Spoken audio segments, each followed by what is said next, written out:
أعوذ بالله من الشيطان الرجيم بسم الله الرحمن الرحيم كل نفس بما كسبت راهينة إلا أصحاب اليمين في جنة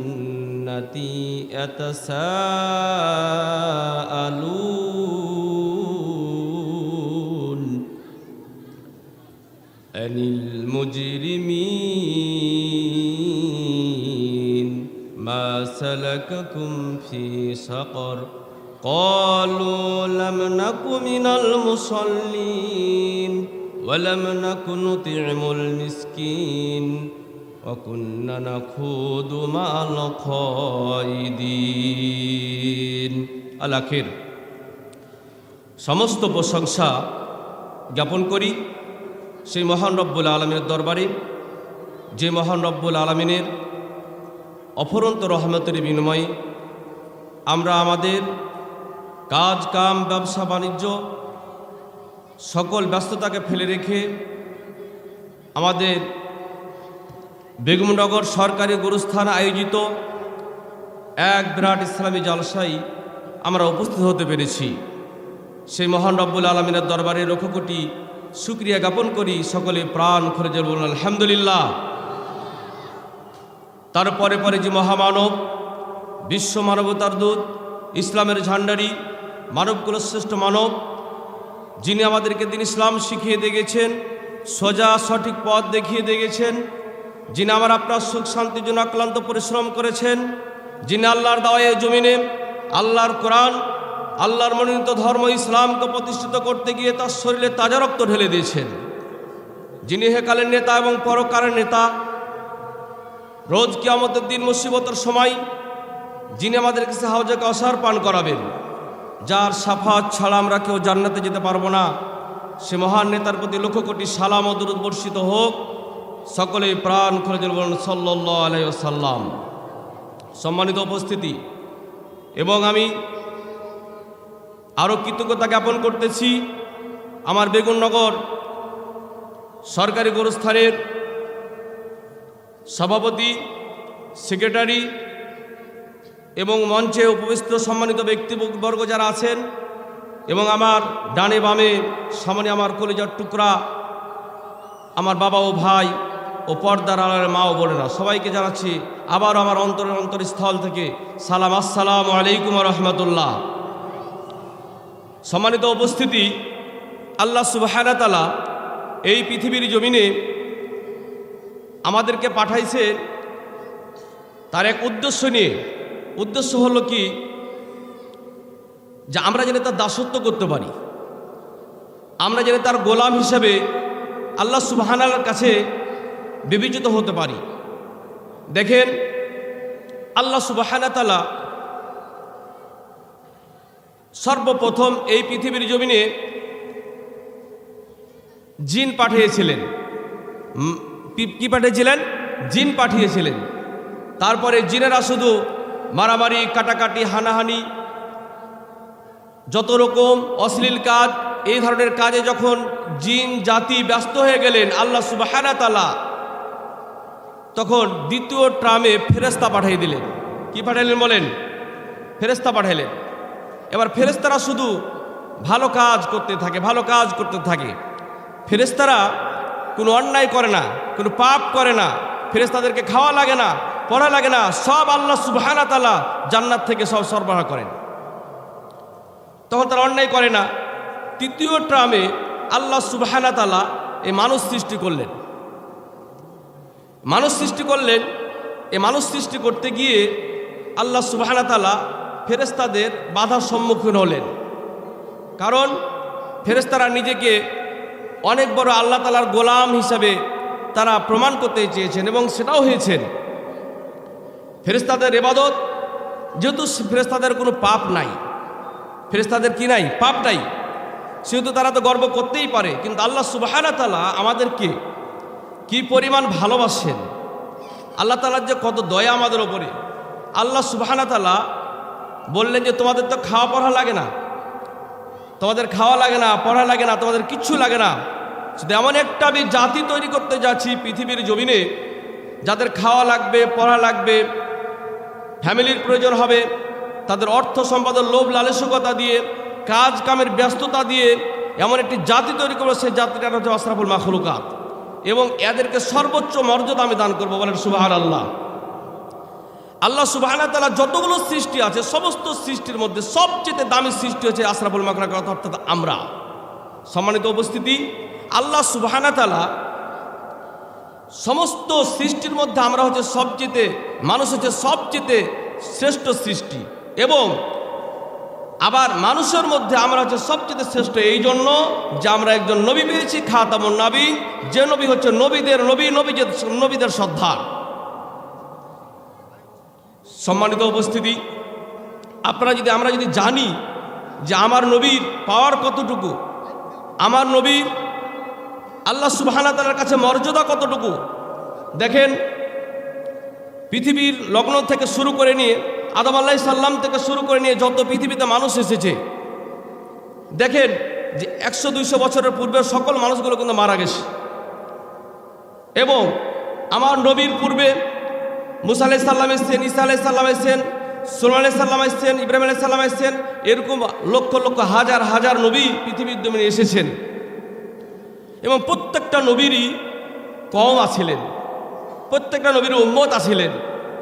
তো সমস্ত নবী সহ তাদের যতগুলো উম্মত আছে সব কিন্তু মারা গেছে না যায়নি? বলেন, মারা গেছে। কিন্তু এবার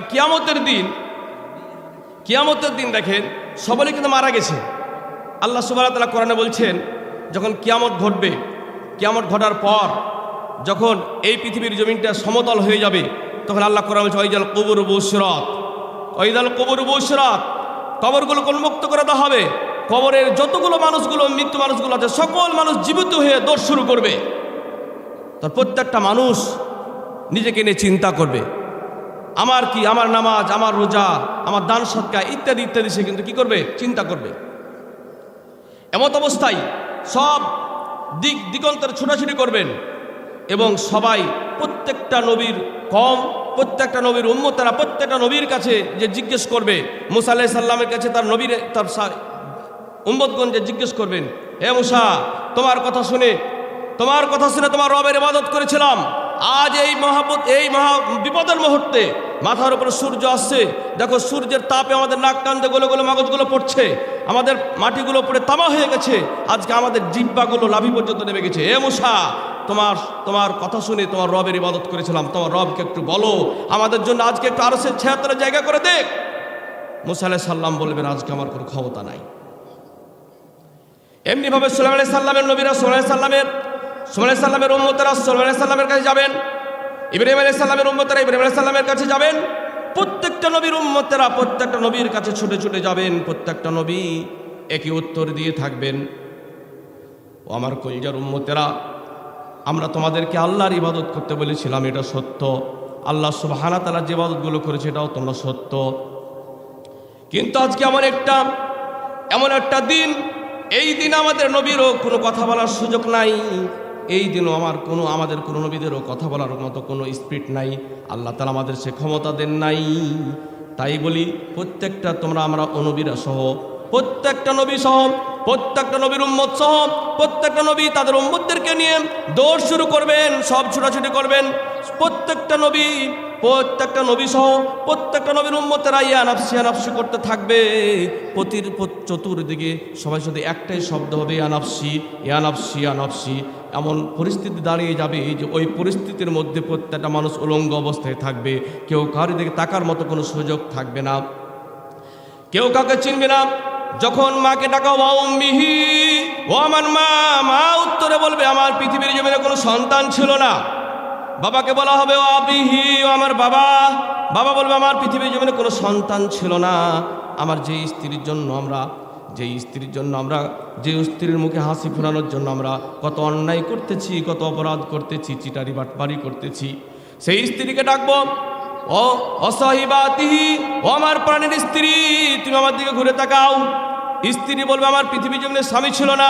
প্রত্যেকটা মানুষ কেউ কারি পরিচয় দিবে না, শুধু ইয়া নাফসি ইয়া নাফসি বলতে থাকবে। প্রত্যেকটা নবী ও ইয়া নাফসি ইয়া নাফসি বলতে থাকবে, তার উম্মতেরা ইয়া নাফসি ইয়া নাফসি বলতে থাকবে। হঠাৎ যেন একটা কানের শব্দ চলে এসেছে, একটাই ভিন্ন শব্দ, শুধু বলছে ইয়া উম্মতি ইয়া উম্মতি। একটা ভিন্ন শব্দ যে শুধু ইয়া উম্মতি কে বলে, তার জন্য চাই না, তার জন্য চাই না। এবার প্রত্যেকটা নবী তার উম্মতদেরকে নিয়ে, তার কওমদেরকে নিয়ে কোথায় ইয়া উম্মতি ইয়া উম্মতি বলছে, আমাদের নবীর জন্য, আমাদের নবীর কাছে ছোটাছুটি শুরু করবে। এবার প্রত্যেকটা নবী সহ তার উম্মতরা ছোটাছুটি করতে করতে একটা সময় যে দেখা হবে আল্লাহ সুবহানাহু ওয়া তাআলা তার আরশ আজিমে বসে আছেন, আর আরশ আজিমের সামনে আমাদের শেষ নবী মুহাম্মদ রাসূলুল্লাহ সাল্লাল্লাহু আলাইহি সাল্লাম সিজদায় পড়ে গিয়ে ইয়া উম্মতি বলতেছে। আমরা সেই নবীর উম্মত, আমরা সেই নবীর উম্মত। সেই নবীর আদর্শিত পথে আমাদেরকে চলতে হবে, সেই নবীকে জানতে হবে, সেই নবীকে বুঝতে হবে। আজকে আমার সন্তানদি, আজকে স্ত্রী বিবি সন্তান, আজকে তাদের জন্য আজকে আমরা ইসলাম থেকে বিমুখ হয়ে যাচ্ছি। আরে আমার বিবি সন্তান তো দূরের কথা, আজকে আমাদের সমাজে বড়লোকদেরকে, আমাদের সমাজে নেতাদেরকে দাম দিতে দিতে আমরা এমনভাবে এমন জায়গাতে নেতাদেরকে উঠে নিয়ে গেছি যে আমার নবীর উপরে বসিয়ে দিয়েছি। বলে নাউজুবিল্লাহ। আমরা আমাদের নেতাদেরকে, আমরা আমাদের সন্তানদেরকে এমনভাবে ভালোবাসতে গেছি যে তাদের ভালোবাসার কারণে আমার নবীর ভালোবাসা কমে গেছে।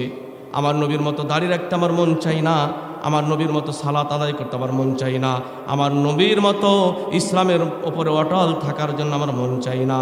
কিন্তু কি চাই, আমার নেতা যেমনি পোশাক পরে সেই পোশাক আমি পরি, আমার নেতা যেমনিভাবে আমাকে চলাতে বলে তেমনিভাবে আমি চলতেছি, কিন্তু আমার নবীর কথা আপনার মনে হয় না। সম্মানিত উপস্থিতি, প্রত্যেকটা নবী তার উম্মতদেরকে নিয়ে যখন আমার নবীর সম্মুখে চলে যাবেন, দেখেন প্রত্যেকটা নবীর উম্মত প্রত্যেকটা নবীর কাছে থাকবে।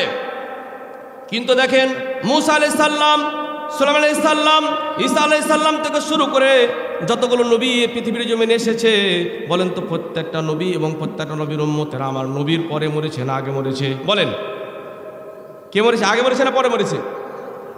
এবং কত আগে? হাজার হাজার বছর আগে মারা গেছে, তারা মারা গেছে। কিন্তু সিরিয়াল আমার নবীর উম্মত, আমরা গর্বিত নবীর গর্বিত উম্মত। সিরিয়ালে কি হবে দেখেন, সিরিয়ালে ওই নবীর উম্মতেরা পিছনে থাকবে, ওই নবীর উম্মতেরা পিছনে থাকবে। আমরা সর্বশেষ নবীর উম্মত, আমরা সব শেষে মৃত্যুবরণ করেছি, আমরা সব শেষে পৃথিবী থেকে গেছি। অথচ তাদের কত কোটি কোটি বছর পূর্বে আমাদের পূর্বে তারা চলে গেছে, অথচ তাদের কোটি কোটি বছর পরে আমরা ওই মারা গেছি। কিন্তু সিরিয়ালে গিয়ে আমরা আমার নবীর সাথে আগে আছি। সেই নবীর উম্মত আমরা, সেই নবীর উম্মত। সম্মানিত উপস্থিতি, জানলে আশ্চর্য হবেন কিয়ামতের দিনের ভয়াবহতা কত বেশি। আমি আপনি একটু ডাক্তারের কাছে যদি সিরিয়ালে যাই, আমার সিরিয়ালটা যদি 100 নম্বর হয়ে থাকে, মাথা নষ্ট হয়ে গেল, কখন আমি ডাক্তারের সিরিয়াল পাবো, কখন আমি বাড়ি যাব। কিন্তু সম্মানিত উপস্থিতি, সেটা এমন একটা পরিস্থিতি দাঁড়াবে, এমন একটা পরিস্থিতি দাঁড়াবে যে কেউ কারি দিকে তাকার মতো ক্ষমতা থাকবে না। সেই দিনটা 1 মিনিটের দিন 50,000 বছরও বেশি হবে। আপনাকে শাস্তি দেওয়া লাগবে না, শাস্তি দেওয়া লাগবে না, খালি যদি সিরিয়ালটা আপনার 1 মিনিট পরে হয়, 50,000 বছর পরে আপনার বিচার হবে। আপনার বিচারের পরে আপনি জান্নাতে যাবেন কি জাহান্নামে যাবেন পরের কথা। আপনার বিচারের পরে আপনি জান্নাতে যাবেন কি জাহান্নামে যাবেন পরের কথা। খালি আপনাকে সিরিয়ালে অপেক্ষা করতে হবে যে 1 মিনিট পর তোমার বিচারটা হবে। ততক্ষণ পর্যন্ত আপনাকে সেই সূর্যের তাপে অপেক্ষা করতে হবে, ততক্ষণ পর্যন্ত আপনার নাক কান্দে গলে গলে মগজগুলো পড়বে, ততক্ষণ পর্যন্ত আপনার কলিজা ফেটে যাবে পানি খাওয়ার জন্য। সম্মানিত উপস্থিতি, আমরা সেই নবীর উম্মত। সম্মানিত উপস্থিতি, এবার দেখেন প্রত্যেকটা নবী, আল্লাহ রসুল আমাদের নবীর দিকে তাকায়া থাকবে, কি বলে শুনতে থাকবে। আমার নবী আল্লাহ সুবহানাহু ওয়া তাআলার সাথে কথোপকথন করবে। কথোপকথন করতে করতে আমার আল্লাহ বলবে, হে আমার প্রিয় নবী, হে আমার হাবিব, আজকে বিচারের দিন, আমি বিচারপতি, আমি বিচারের আসনে বসে গেছি। আজ তো বিচার করবো আমি, নাই বিচারক। আমি যারা পরিমাণ যে অপরাধ করেছে তোমার উম্মত সহ আমার প্রত্যেকটা বান্দা, আজ আমি খুঁটিনাটি হিসাব নিব। আজকে হিসাব নেওয়ার দিন। হিসাব নিয়ে আমি তাদেরকে জান্নাতে বা জাহান্নামে নিক্ষেপ করে দেব। যদি তাদের আমলটা ভালো হয়ে যায়, আমি আল্লাহ সুবহানাহু ওয়া তাআলা তাদেরকে জান্নাতে দিয়ে দেব। আর যদি আমলটা খারাপ হয়ে যায়, আমি আল্লাহ সুবহানাহু ওয়া তাআলা তাদেরকে জাহান্নামে দিয়ে দেব। এরকম এক কঠিন দিনের মুহূর্তে হে নবী, এই কঠিন দিনের মুহূর্তে তুমি কিভাবে কি চাও? আজকে সিজদায় পড়ে তোমার দাবিটা কি তুমি বলে দাও। আজকে তুমি সিজদায় কেন পড়েছো? আমার নবী আল্লাহ সুবহানাহু ওয়া তাআলাকে বলবেন, ইয়া আমার আল্লাহ, ইয়া রব, ইয়া আমার মালিক, তোমার কাছে আমার একটি চাওয়া, আমি তোমার কাছে একটি চাওয়া চাই। প্রত্যেকটা নবী যখন বিপদে পড়েছিল, আল্লাহ সুবহানাহু ওয়া তাআলা প্রত্যেকটা নবীকে একটা দোয়া শিখিয়ে দিয়েছিলেন। প্রত্যেকটা নবীকে বলেছে, তোমরা যদি বিপদে যখন পড়বে, তখন যেমনি তুমি ডাকবে তেমনি আমি তোমার ডাক শুনবো। প্রত্যেকটা নবী বিপদের সময় ডেকেছেন। যখন ইব্রাহিম আলাইহিস সালাম অগ্নিকাণ্ডে পড়ে যায়, নমরুদ যখন ইব্রাহিম আলাইহিস সালামকে আগুনে ফেলে দেয়, আগুনে যখন নিক্ষেপ করা হলো, ইব্রাহিম নবীর সাথে সাথে আল্লাহর কাছে দোয়া করেছিল। আল্লাহ সুবহানাহু ওয়া তাআলার সাথে সাথে সেই জ্বলন্ত আগুনকে ঠান্ডায় পরিণত করে দিয়েছিলেন। শুধু তো ঠান্ডায় নয়, আগুনকে কুরসিতে পরিণত করেছে। কেউ বলে আগুনকে সিংহাসনও পরিণত করে দিয়েছেন। এমনিভাবে মুসা আলাইহিস সালামকে যখন ফেরাউন তাড়ান দিলেন, সেই নদীর মধ্যে যখন মুসা আলাইহিস সালাম দেখলেন সামনে নদী, আল্লাহর কাছে যখন চাইলেন, আল্লাহ সুবহানাহু ওয়া তাআলা মুসা আলাইহিস সালামকে উদ্ধার করে দিলেন। এমনিভাবে ইউনূস নবী যখন মাছের পেটে পড়ে গেলেন, ইউনূস নবী যখন আল্লাহর কাছে দোয়া চাইলেন, সঙ্গে সঙ্গে আল্লাহ সুবহানাহু ওয়া তাআলা মাছের পেট থেকে তাকে উদ্ধার করে দিলেন। এমনিভাবে প্রত্যেকটা নবী দোয়া করেছেন। কিন্তু আমার প্রিয় নবী, আপনার প্রিয় নবী, শেষ নবী হযরত মুহাম্মদ রাসূলুল্লাহ সাল্লাল্লাহু আলাইহি ওয়াসাল্লাম খাতামুন নবীন, তিনি অনেক বিপদে পড়েছিলেন। মক্কা থেকে মদিনায় যখন আসলেন, গোয়ার মধ্যে যখন ঢুকে গেলেন, সাহাবীগণ সেখানে মারা গেছেন, না খেয়ে পেটে পাথর বেঁধেছেন।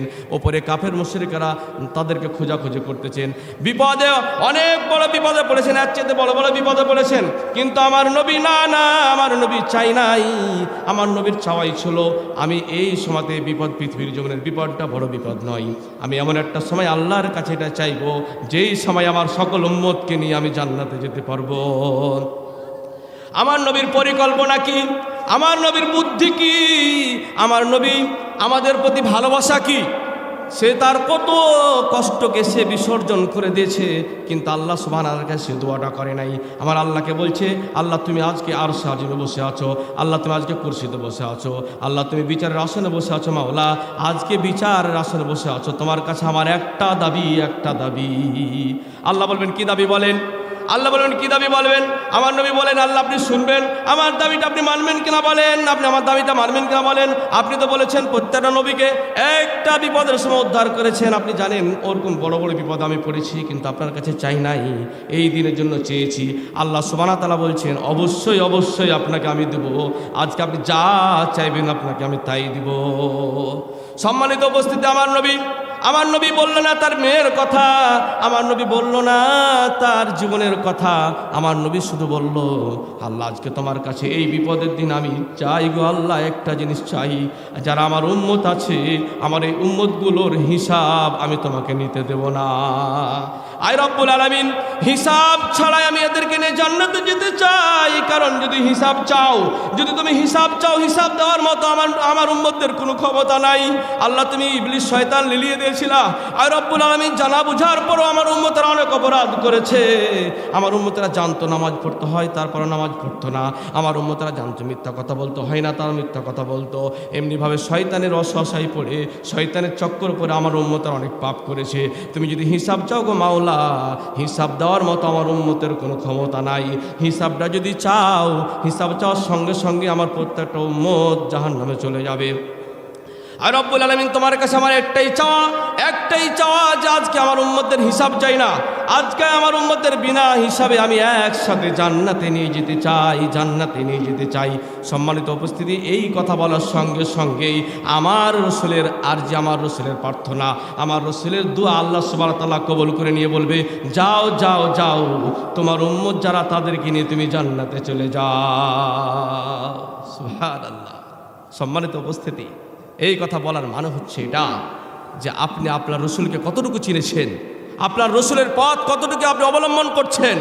রসুলকে ভালোবাসা মুখে ভালোবাসার নাম নয়।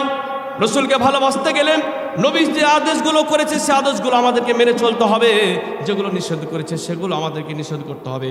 সম্মানিত উপস্থিতি, আমি কয়েকটা আয়াত তেলাওয়াত করেছি, সংক্ষিপ্তভাবে সেই আয়াতগুলোর আমি কিছু বর্ণনা দিয়ে আমি শেষ করে দেব। দেখেন আল্লাহ সুবহানাহু ওয়া তাআলা কোরআনে বললেন, কুল্লু নাফসিন বিমা কাসাবাত রহিনা, প্রত্যেকটা মানুষ তার নিজ নিজ দুষ্কৃত, আপনি যে অপরাধগুলো করবেন, আপনি যে অন্যায়গুলো করবেন, সমস্ত অন্যায়ের প্রতিফল আপনাকে নিজেই নিতে হবে। আজকে আপনার বিবির মুখে হাসি ফোটানোর জন্য, আপনার সন্তানের মুখে হাসি ফোটানোর জন্য আপনি সুদ খান, আপনি ঘুষ খান, আপনি চিটারি করেন, আপনি বেমানি করেন, আপনি অনেক অন্যের খানা নিয়ে নেন, অন্যের অর্থ আপনি আত্মসাৎ করে নেন।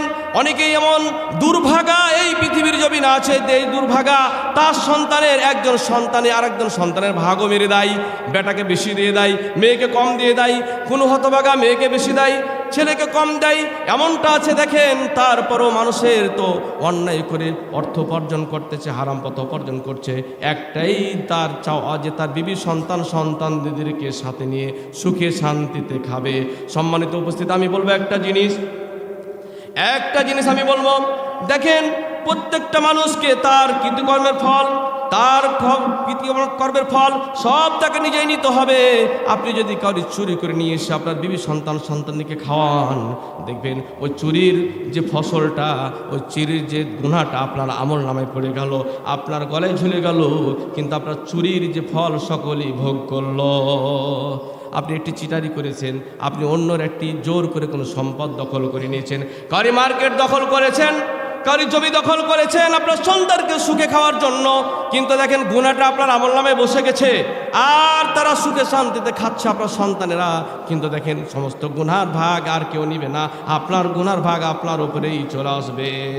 সম্মানিত উপস্থিতি, একজন মুন্সির মুখে শোনা গল্প, যখন মানুষ মারা যায়, মারা যাওয়ার সময় প্রত্যেকটা সন্তানদি বিবি স্ত্রী সন্তানগণ কান্না করে, আমার বাবা মারা গেল, কান্না করে। দেখেন একটু খেয়াল করেন, আমরা হুজুররা আপনার সন্তানদেরকে কান্না করতে মানা করি, না আপনি কাঁদতে জানেন না বলে আপনাকে কাঁদতে মানা করি। আজকে একটা জিনিস শুনেলেন, আপনার বাবা মারা গেছে আপনি কাঁদতে পারবেন, কোনো সমস্যা নাই, আপনার মা মারা গেছে আপনি কাঁদতে পারবেন, কোনো সমস্যা নাই, আপনার সন্তান মারা গেছে আপনি কান্না করতে পারবেন, কোনো সমস্যা নাই, কান্না করতে পারবেন, কান্নার ধরনটা হবে আলাদা। দেখেন আমরা সাধারণত কানি, আপনার বাবা মারা গেছে দৃষ্টি আমি সব যেটা আমি খেয়াল করেন, আমার পর্দার মা ও বোনেরা আপনাদেরকে আমি দৃষ্টি আকর্ষণ করে বলছি, আমরা কি কান্না করি?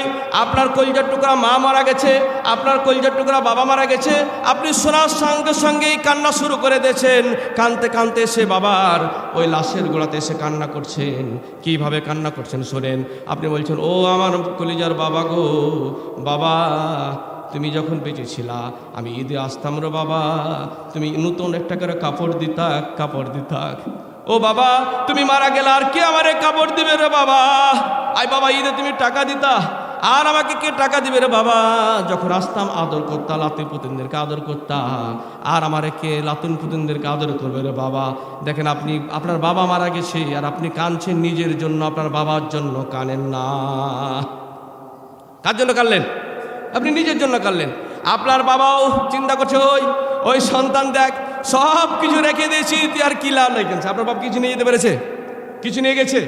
ও যা অর্জন করেছে সব কিছু রেখে গেছে।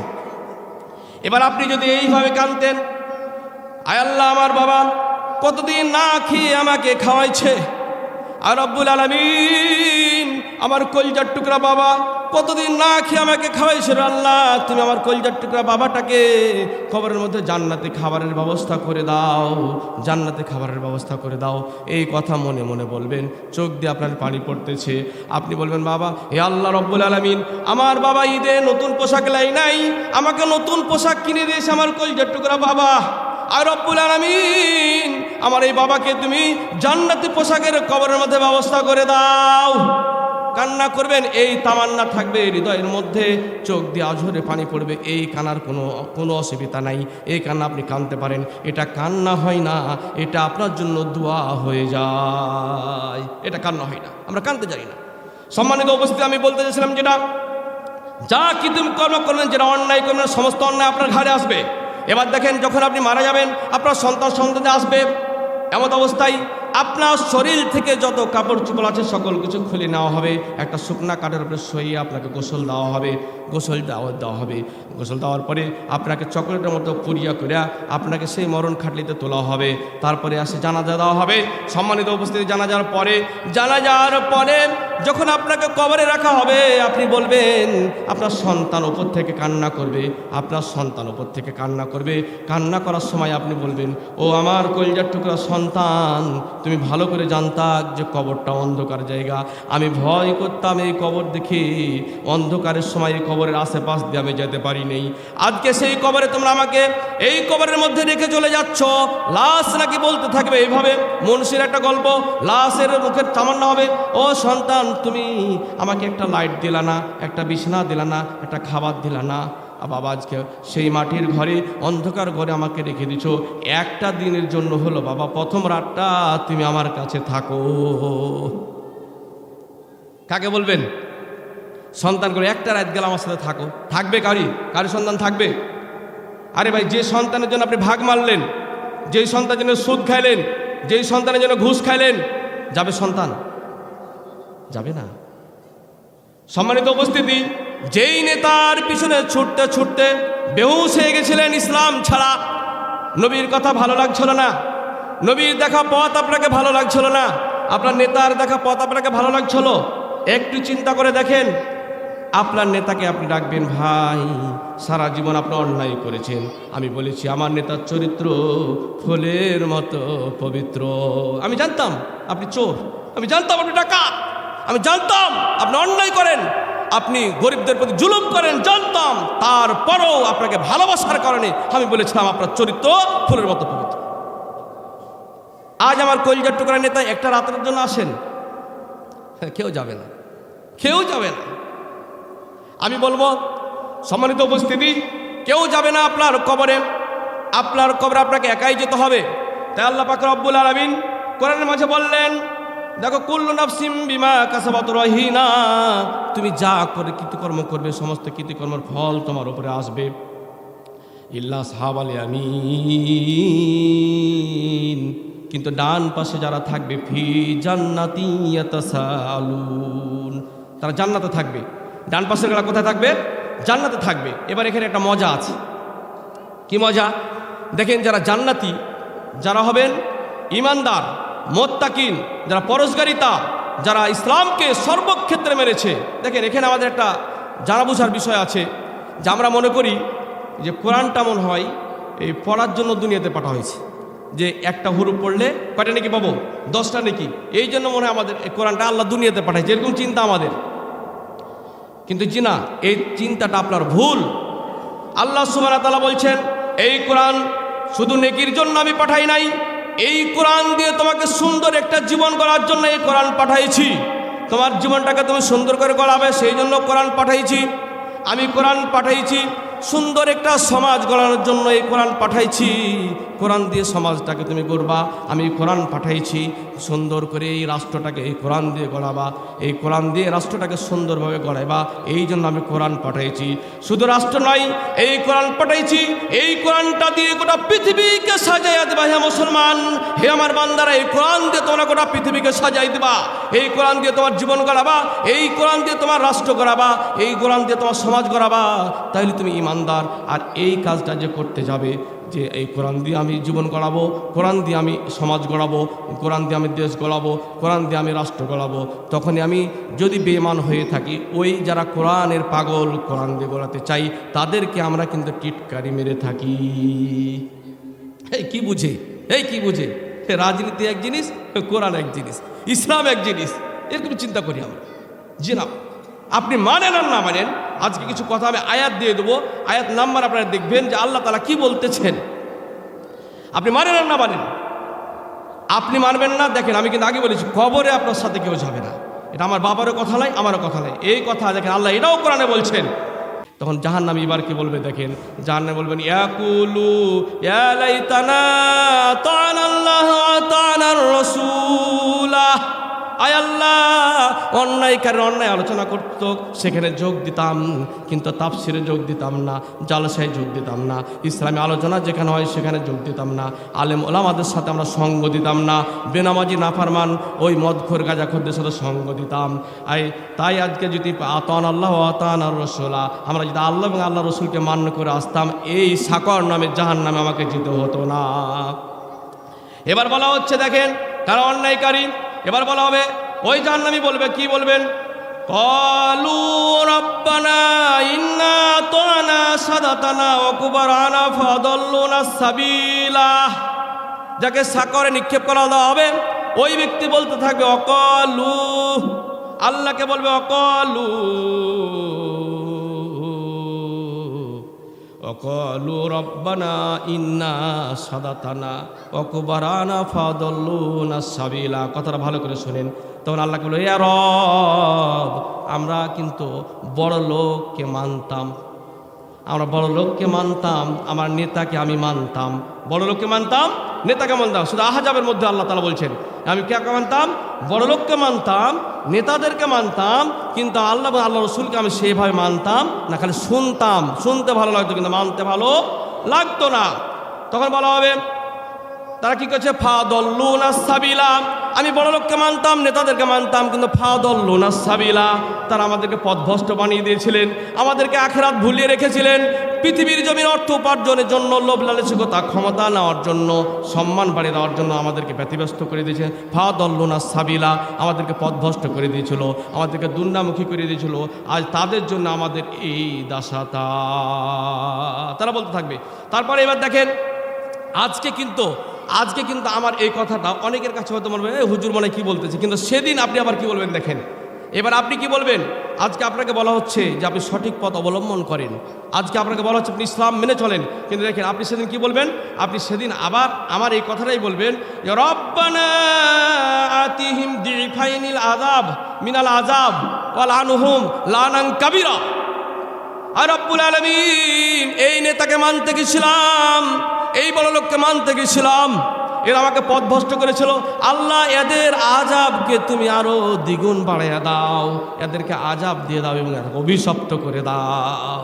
সেদিন কিন্তু ঠিকই আপনি কিন্তু কি করবেন, যে খারাপদের সাথে আপনি মিশছেন, খারাপদের সাথে মিশার কারণে আপনি খারাপ হয়ে যাচ্ছেন। সম্মানিত উপস্থিতি, আমার জীবনের যদি আমি পরিবর্তন করতে চাই, আমার জীবনকে যদি আমি পাল্টাতে চাই, আমি যদি জীবনকে চেঞ্জ করতে চাই, জীবনকে যদি আমি ভালো দেখে থাকেন, আমরা কিন্তু প্রত্যেকেই চিন্তা করি যে নামাজ পড়বো, কিন্তু নামাজ আপনার পড়া হচ্ছে না। তারপরে আমি পুরোপুরি ইসলাম মেনে চলবো, কিন্তু আপনি ইসলাম মানতে পারছেন না। আমি মিথ্যা কথা ছেড়ে দেবো, কিন্তু ছাড়তে পারছেন না। আপনি বেড়ি খাওয়া ছেড়ে দেবো, কিন্তু ছাড়তে পারছেন না। এর কারণ কি জানেন? এর কারণ হচ্ছে আপনি যদি একটা জিনিস করতে পারেন, আপনাকে ওয়াজ শুনতে হবে না, আপনাকে হাদিস শুনতে হবে না, আপনাকে খারাপ থেকে যদি ভালোর পথে আসতে হয়, তো আপনাকে সর্বপ্রথম একটা কাজ আপনাকে নিতে হবে। আমি আজকে দিচ্ছি সেই কাজটা। সর্বপ্রথম কাজ, আপনি যদি বেড়ি খাওয়া ছাড়তে চান, আপনি যদি নামাজ পড়েন না, যদি নামাজ পড়তে চান, আপনি যদি হারাম খান কিন্তু হারাম ছাড়তে চাচ্ছেন কিন্তু পাচ্ছেন না, আপনি যদি সত্যি একজন মুমিন মুত্তাকিন হতে চান, আপনার সর্বপ্রথম কাজটা হলো আপনার বন্ধুগুলো বেছে নেওয়া, যে তাদের সাথে উঠা বসা করবো, এই লোকটা নামাজি কিনা, এই লোকটা বেড়ি খাই নাকি। যদি বেড়ি খাই আমি তার সঙ্গে যাব না, আমার বন্ধু হোক যাই হোক, এই লোক নামাজ পড়ে না, বেনামাজির সাথে আমি যাব না। এই দাড়ি নাই, টুপি নাই, এই ব্যক্তির সাথে আমি উঠা বসা করবো না।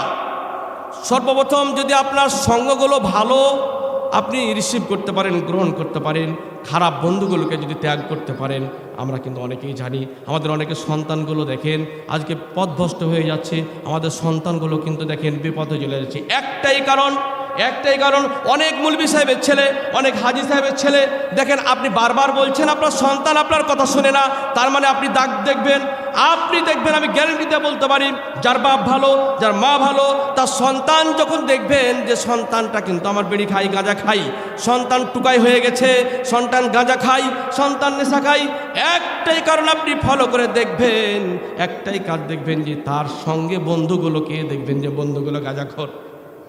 ঠিক আছে না নাই বলেন? বন্ধু গাঁজাখোর, বন্ধু বেড়িখোর, বন্ধু বেনামাজি, এই জন্য আপনার সন্তান ওরকম হয়ে গেছে। এই জন্য একজন পিতা হিসাবে সর্বপ্রথম আমার কাজ হবে আমার সন্তানকে ভালো মানুষের সাথে উঠা বসা করে দেওয়া। নামাজি বন্ধু ধরে দেওয়া। সম্মানিত উপস্থিতি, ছোট্ট একটা কথা বলি। দেখেন, আপনার একটা যদি 5 থেকে 7 বছরের সন্তান মসজিদে যায়, কোথায় যাই? মসজিদে নামাজ পড়তে যাই। বলেন তো, ছেলেটা যদি 2 মাস নামাজ পড়তে যায়, মাত্র 5 বছরের সন্তান, তো 5 বছরের সন্তানটাকে ওই গ্রামের সকল ভালো মানুষটি চিনে নেবে, অর্থাৎ যারা নামাজে যাবে না? চিনবে না বলেন? প্রত্যেকটা নামাজি মানুষ কিন্তু চিনে নেবে যে এই ছেলেটা কার বেটা, অমুকের বেটা। তখন বলা হবে তোর বাপের নাম কিনা তমুক। এবার দেখেন, ওই প্রত্যেকটা মানুষের নজরে সে থেকে গেল। এবার আপনার ছেলেটা যদি টিভি দেখতে যায়, তো ওই যে নামাজি লোকটা, কিরে বা তুই টিভি দেখছিস? দেখেন, আবার হাজি সাহেব, কিরে ভাই তুই টিভি দেখছিস? তখন দেখবেন যে আপনার সন্তান মসজিদে যাওয়ার আগে শুধু আপনাকে অনুসরণ করত, আপনাকে ভয় করত।